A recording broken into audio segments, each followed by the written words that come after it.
Welcome back and thanks for joining me as I take on the challenge of navigating my way through grief after losing someone I love, and see how I cope with the ups and downs along the way. Losing someone we love is one of the most painful experiences we can go through in life. It's a feeling that's hard to put into words, but I want to try to capture it for you today. When we lose someone, it's like a part of us is ripped away, leaving a gaping hole that can never be fully filled. The grief that follows can be overwhelming, and it's something that I've personally struggled with. When we're grieving, we often feel like we're walking through a dark forest with no direction, no clear path to follow. We're faced with challenges that can be really tough to overcome.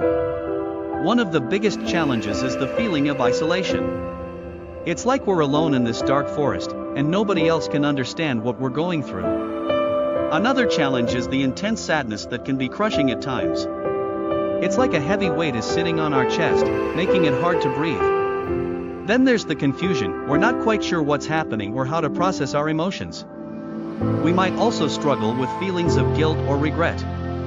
We might think about all the things we could have done differently, or the times we took our loved one for granted. We might even feel angry at the world, angry at ourselves, or angry at our loved one for leaving us.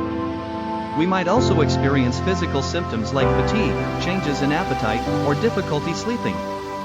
Grief can be a messy and complicated emotions, and it's different for everyone. As we navigate the grieving process, it's essential to understand that it's a journey, not a destination. We can't rush through grief, we have to take our time and allow ourselves to feel the emotions that come our way. One of the most significant stages of grief is the denial stage. When we first lose someone, it's hard to accept that they're really gone. We might feel like they're going to walk through the door at any minute, or that this is all just a bad dream. As we move through the grieving process, we start to accept the reality of our situation, and that's when the pain can really hit us. I remember when I lost someone I love, I felt like I was stuck in this perpetual state of shock. I couldn't believe that they were really gone, and I kept thinking that I would wake up from this nightmare. But as the days turned into weeks, and the weeks turned into months, I started to realize that this was my new reality.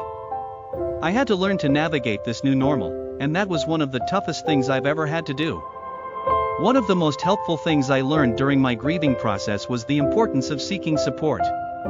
When we're grieving, it's easy to isolate ourselves and push people away, but that's the last thing we need. We need people who can support us, listen to us, and validate our emotions. For me, seeking support meant talking to friends and family, seeing a therapist, and joining a support group. It wasn't easy, but it was essential for my healing.